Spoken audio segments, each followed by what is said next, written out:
Hello everyone.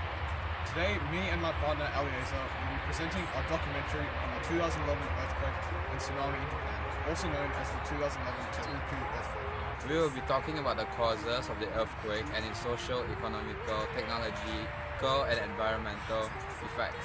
Firstly, we will be talking about the disaster itself.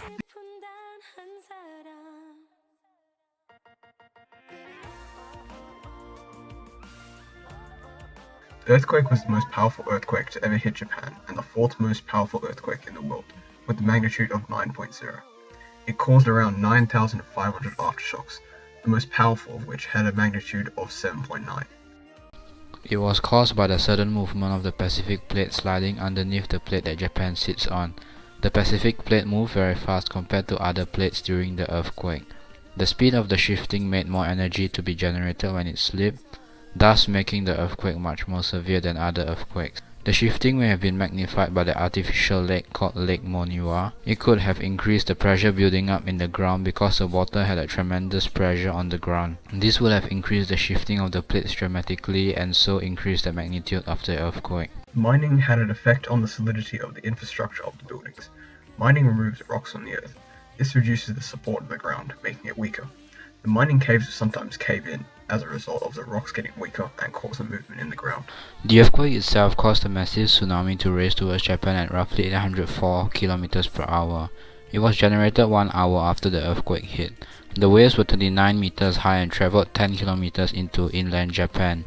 A total area of 561 square kilometers were flooded by the tsunami, killing 15,891 people and leaving roughly 230,000 people homeless. The tsunami also disabled the power supply and cooling units of 3 of the Fukushima reactors. This released a multitude of radioactive materials, causing the worst nuclear disaster since Chernobyl. Mostly younger and older civilians were affected by the disaster. Diseases caused by the radioactive materials released spread amongst the civilians. The estimated cost to rebuild Japan to the state it was before the earthquake is around 25 trillion yen. The disaster itself destroyed facilities used to manufacture goods. This caused a massive drop in jobs. This, coupled with the obliteration of entire communities, severely decreased the production rate of goods. This affected Japan and many other countries that traded with them, reducing their economy. Japan had to resort to using oil power to make up for the lack of power throughout the city. The Japanese government offered 15 trillion yen to normalize the stock market after the disaster. Even though the cost was very expensive, the Japanese government saved a lot of money on other things because of their technology. They used high-tech systems to detect the tsunami and earthquake coming, and managed to stop the Shinkansen trains, which were bullet trains, in time before the disasters hit. This system also saved the lives of many people.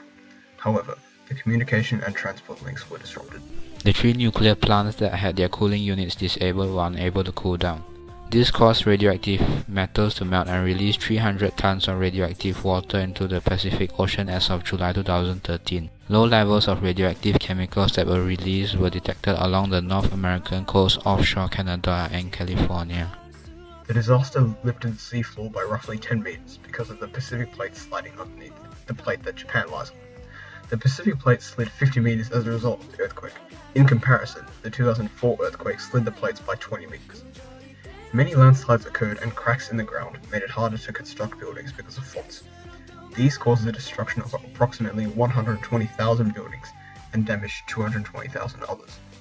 Here is a short clip of the 2011 tsunami in Japan.